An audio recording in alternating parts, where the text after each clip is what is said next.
Welcome back to West Farming Bees, and this is November 9th, 2021, and let me tell you, it's been an awesome year for the most part.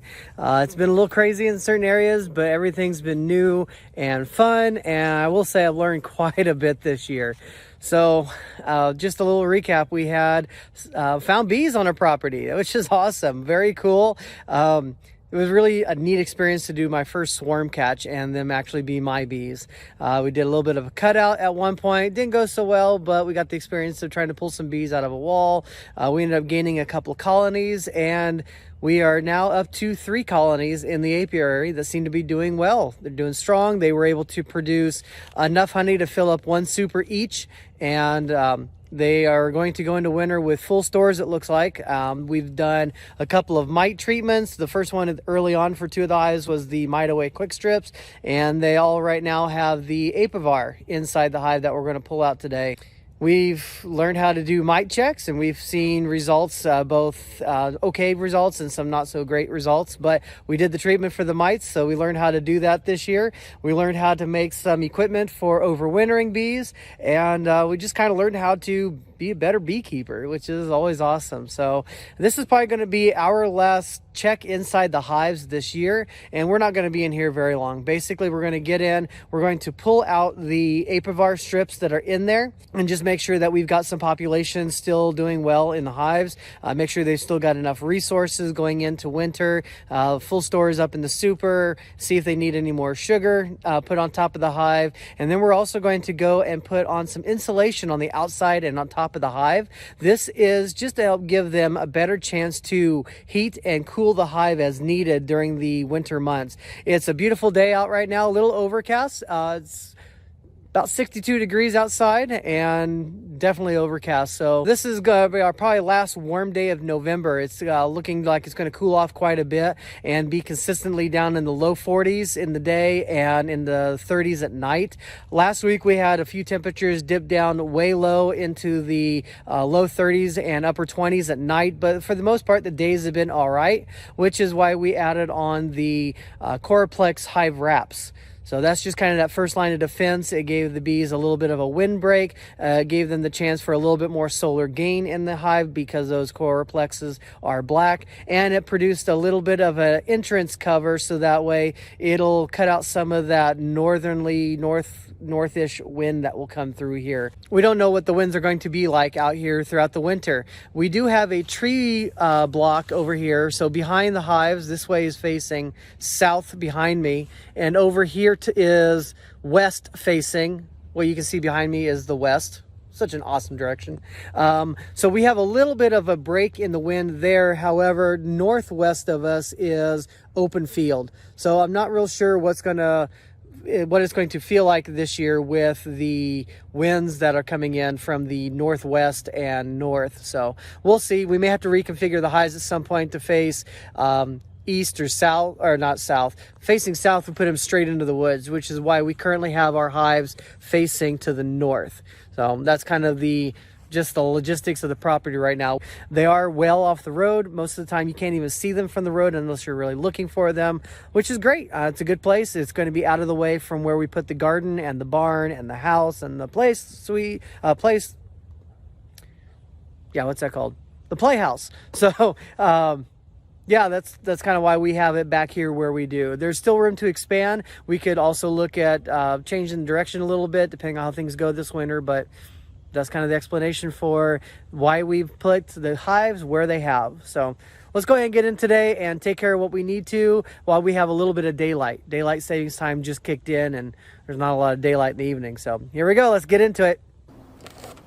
All right, let's get into it. We're going to start with our carniolans. Be a neat time to check to see how our Vivaldi boards are working also, to give them a little ventilation. The idea of the Vivaldi board was to allow the moisture to get pulled up out of the hive as the nights were cooling off, and to allow the moisture to not stay inside the part of the hive where the bees are. We wanted to pull the moisture up out of the brood chamber and the honey super and into the Vivaldi board, absorbed by the burlap that we put down, so that way the burlap would wick the moisture away from the bees, just so that way they wouldn't have the moisture on them, especially in the nighttime since it's been getting pretty cold out. We've had several frosts lately, so the bees have not been super active. There's not much out here for them to forage, if anything, this time of year. So they're either out robbing other places, or they'll find one really random source of pollen or nectar from somewhere.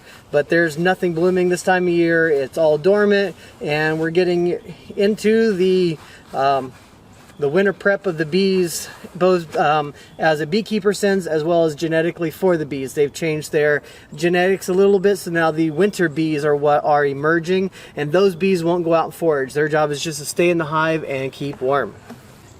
No moisture on the lid. It's a good sign. Just pull this back and take a look. Okay. Let's pull the wrap off. We are going to need to get into the bottom box. Well, it looks like they've been getting the sugar. This was completely filled with sugar before, so they're using the sugar, and that's really good to see. It means they need it right now. Okay, so we're not going to look in the top. Don't want to disturb what sugar is here, so we'll just move this off. It's still very heavy, so it means there's lots of nectar in that top super, or honey, so that's a really good thing. It's kind of interesting. They've built comb up and around the Apivar strips. Well, it's stuck in there pretty good.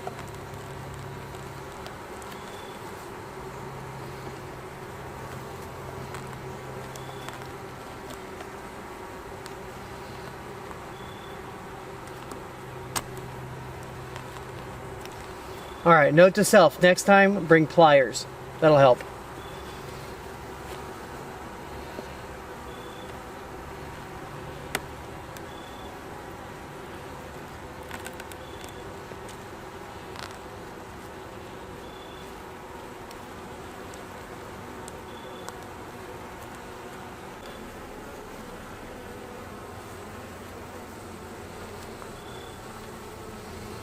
There we go. It was just a propolis gluing the top of the Apivar strip down. So all I did was I separated the frames and I was able to pull it out pretty easy. Pliers not needed. All right. This is still a really good full hive of bees.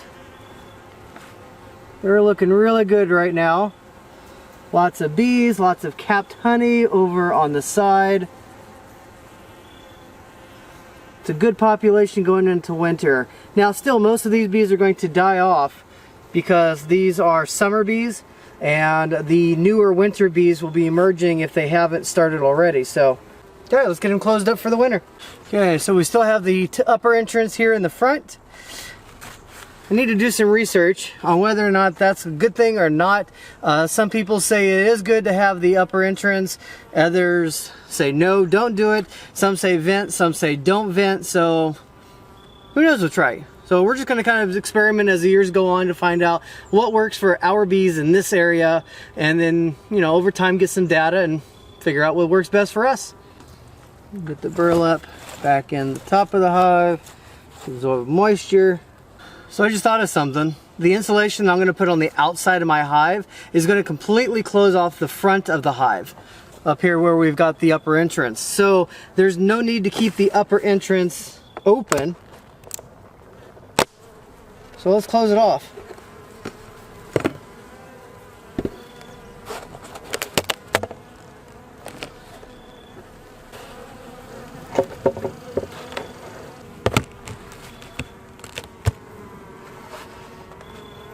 Alright, so we've closed off the upper entrance because the insulation is going to cover the front anyway.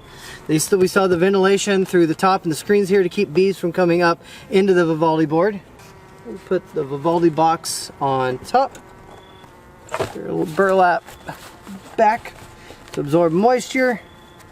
Hope that's enough. I don't want it too tight to stop ventilation, but I do need there to be enough to absorb and still have airflow. So hopefully that's good enough.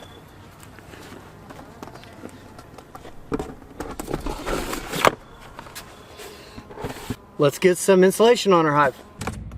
So let's talk about the shell for a second. All this is 2-inch polyiso foam that I've painted and taped with zip tape.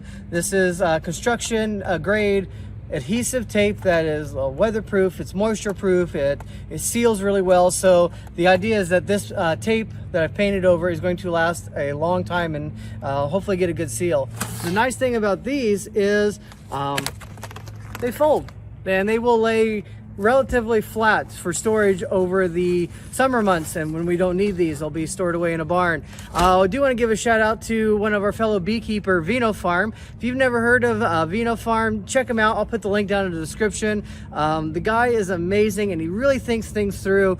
One of the things that he's done for years, and I agree with, is insulate your bees. It's just that extra protection to help them regulate the temperature inside the hive.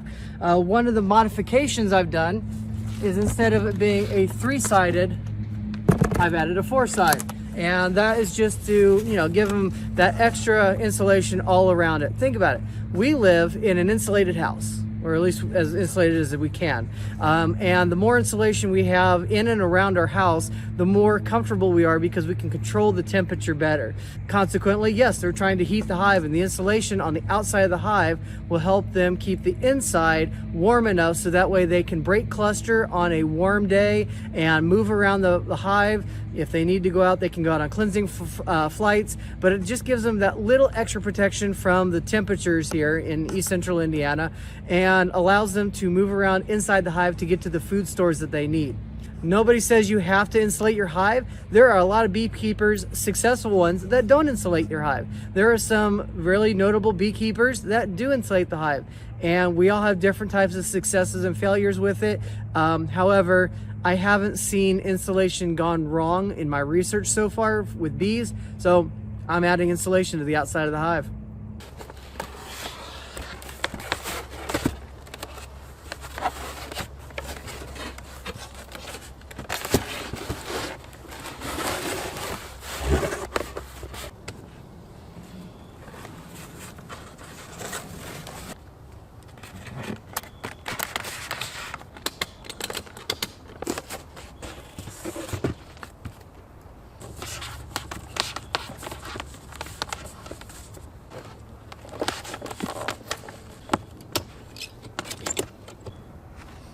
And there we go. We have a insulated hive. So we're going to go through and do this to the other 2 hives here we have here, and yeah, and that'll be the end of the day today.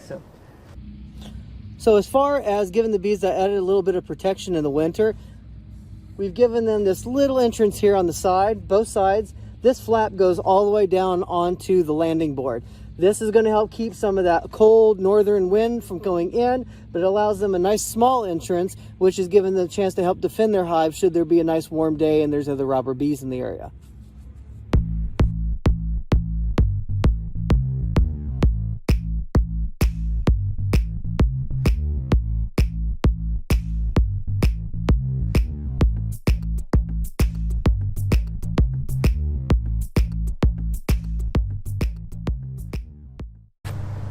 All right, so it's the next day. We're out here, it's warm, it's 63 degrees, and as you can see, the girls are out flying, doing some cleansing flights, it looks like, and some of the bees are actually coming in with a little bit of kind of a reddish orange pollen.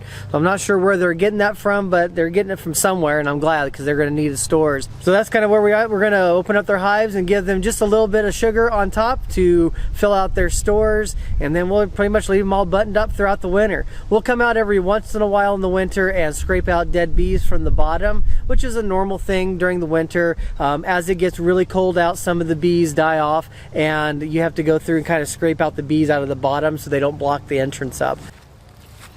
Well, there we go. That kind of wraps up 2021 at this point.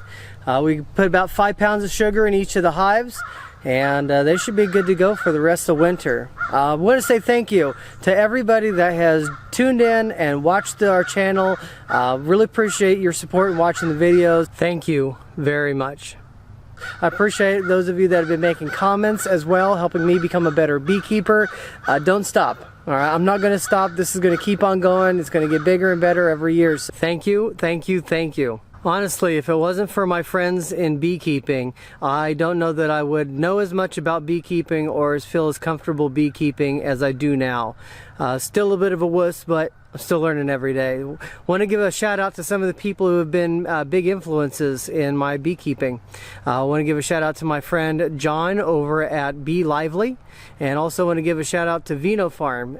He's the person that really got me excited and thinking, hey, this is something I can do. And this is just the beginning. Next year is going to be a whole new year with a whole set of different challenges, successes, and maybe a few failures or two. But if you're here, you'll get to see it and you'll help me learn how to be a better keeper. Every time I come out here, it's a new experience. There's always something different every time I come out and check the bees. Whether it's a growth in population, or it's a mite check that shows that I've got a lot of mites in a hive, or it's learning how to pick up frames out of a hive without rolling bees. There's always something new that I've been learning, and I've really enjoyed this journey that I've had this past year of learning how to keep bees and hopefully be a better beekeeper in the process. Thanks again for joining us. Really appreciate it, and hope you have a fantastic winter.